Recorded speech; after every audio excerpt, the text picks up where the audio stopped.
It is late evening, the sky painted with fading purples and reds.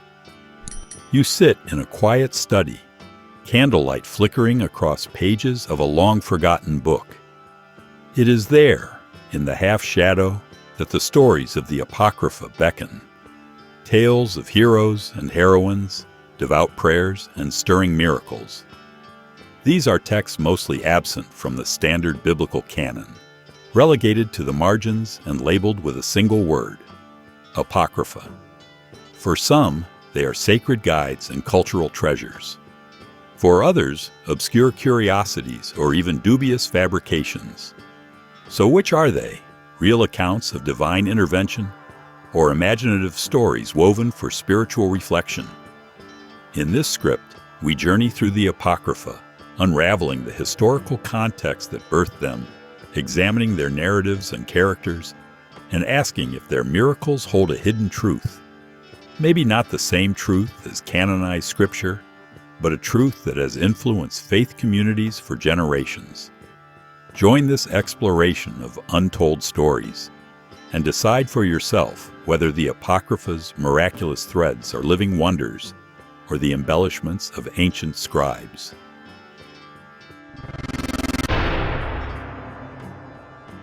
Defining the Apocrypha.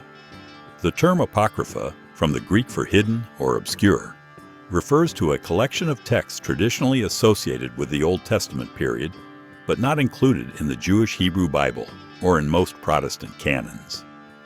Depending on which denomination or tradition you consult, the definition of Apocrypha can shift. Catholic and Orthodox Bibles.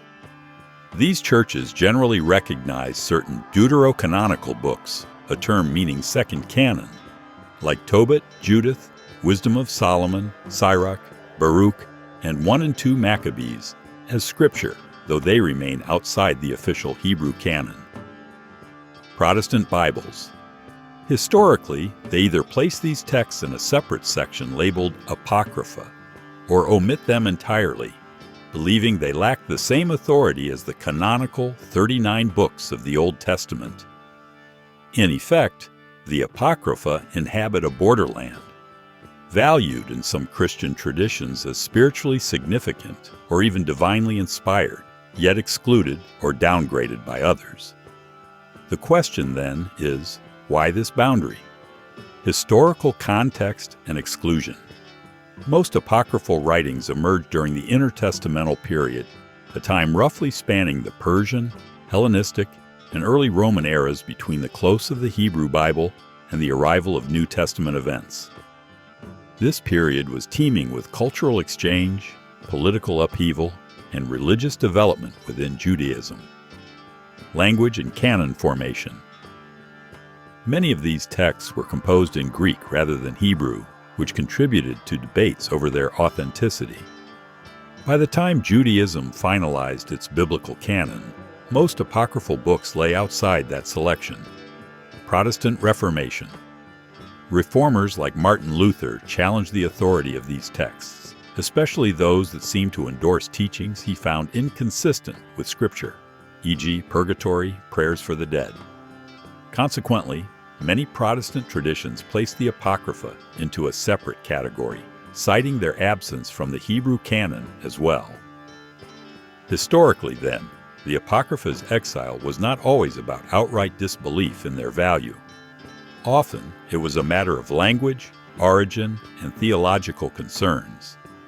Nonetheless, they've continued to circulate, shaping the faith of Catholic and Orthodox believers and intriguing scholars for centuries.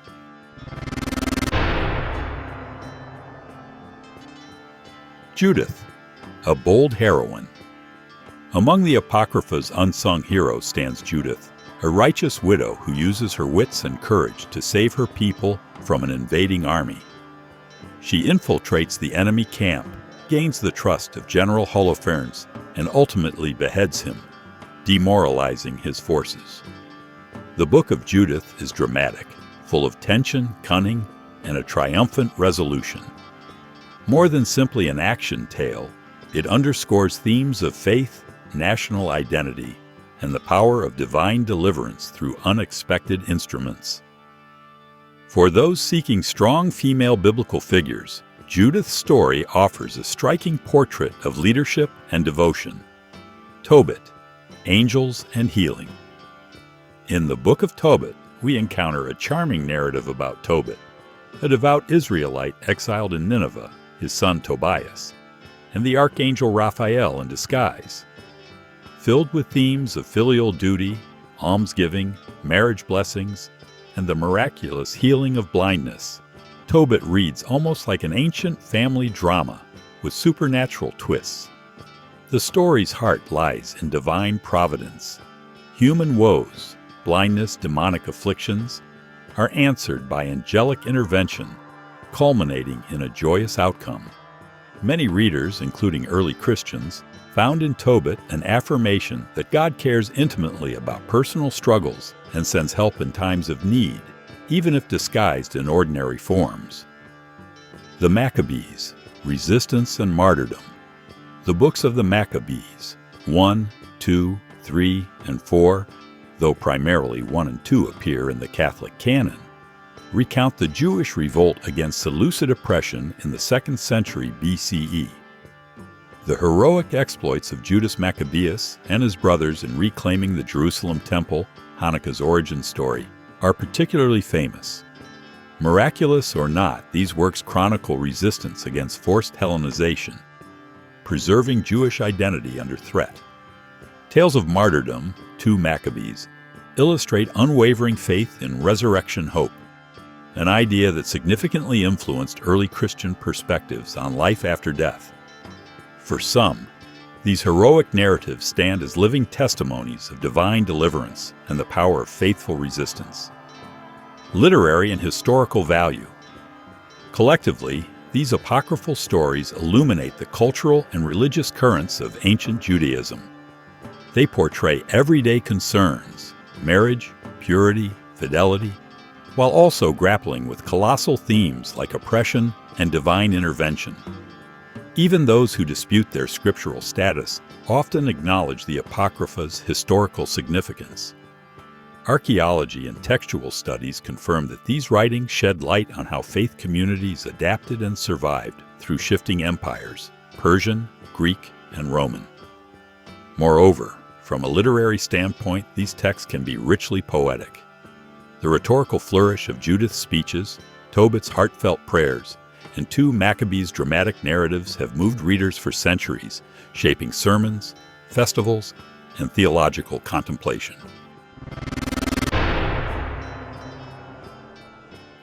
Historical acceptance and debates.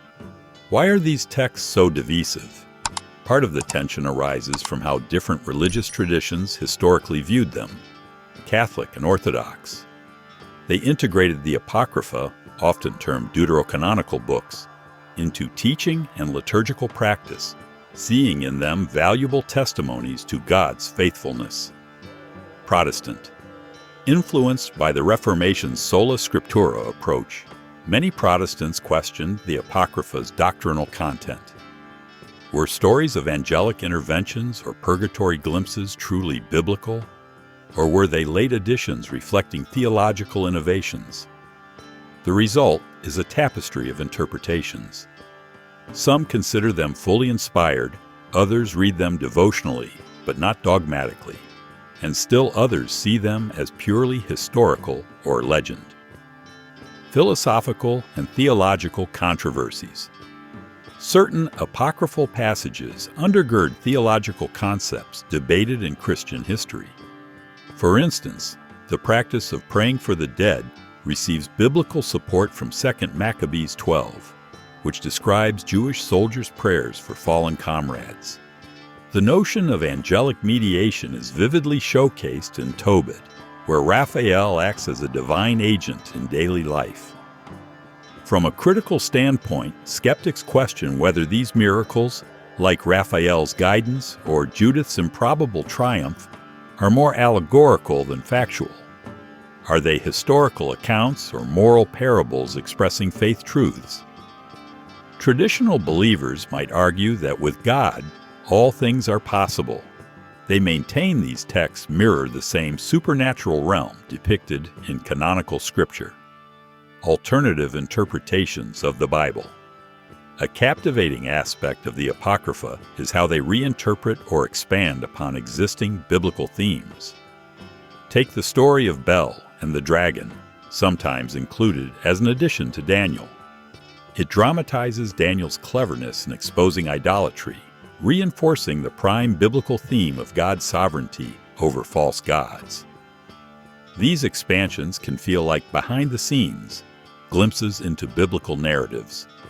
For instance, the prayer of Azariah and the Song of the Three Holy Children elaborate on the fiery furnace account in the book of Daniel, offering a more vivid depiction of faith under trial. While some consider these additions pious fiction, others see them as deeply enriching the biblical witness. New voices illustrating the creative ways ancient Jews and early Christians meditated on Scripture. Contemporary relevance. Even if many churchgoers remain unaware of the Apocrypha, these texts never fully vanished. In Catholic and Orthodox services, readings from Wisdom, Sirach, or Maccabees still appear in lectionaries. Some modern biblical scholars promote a renewed interest in these works, highlighting their ethical guidance, historical value, and spiritual depth. Moreover, certain themes resonate powerfully with contemporary audiences. Judith's bold stance can inspire discussions on female leadership and moral courage. Tobit's emphasis on family and charity echoes universal values of compassion and divine support in adversity. Maccabean zeal against cultural erasure resonates with people struggling to preserve identity under global pressure. Influence in literature, film, and art. The Apocrypha has quietly shaped Western culture. Renaissance artists depicted scenes from Judith's triumph or Tobit's angelic journey. Handel's oratorio. Judas Maccabeus celebrates the Maccabean revolt, stirring the hearts of music lovers. Modern film adaptations occasionally weave in apocryphal references, presenting them as exotic biblical secrets. These creative works keep the Apocrypha alive in the cultural imagination. Even if people do not recognize the source, the archetypes, an unlikely heroine slaying a tyrant, an angel guiding a devoted family, maintain a timeless appeal. Spiritual practices and devotion.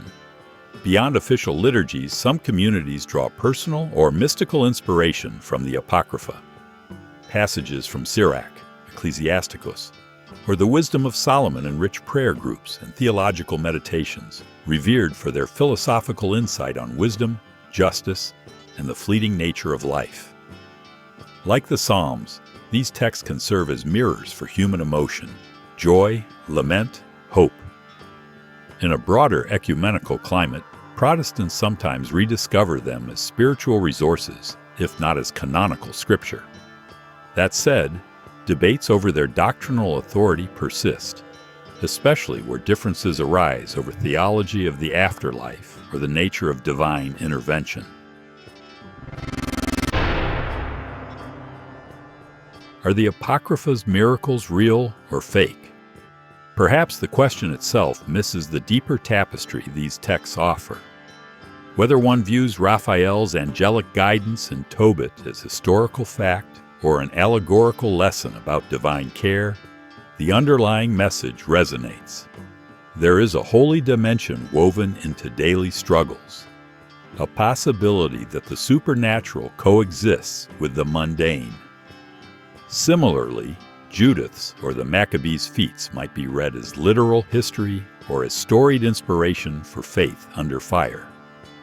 At their core, the Apocrypha invite readers into a broader panorama of biblical tradition, one filled with cultural richness, theological nuance, and unshakable hope. By stepping beyond the standard 66-book Protestant canon, we encounter a richer tapestry of ancient Judaism and early Christian thought. We glimpse how believers in centuries past understood God's involvement in both national history and personal adversity. If you're curious, let your next step be exploring these hidden chapters. Read Judith's unwavering confidence, Tobit's lessons on charity and faith, the Maccabees' heroic stand for religious freedom. Observe how these tales echo major themes of the Old and New Testaments: the triumph of faith, the call to justice, and the abiding presence of a guiding hand in darkness. Some might find deeper insight into the God of Scripture, others might sense only folklore.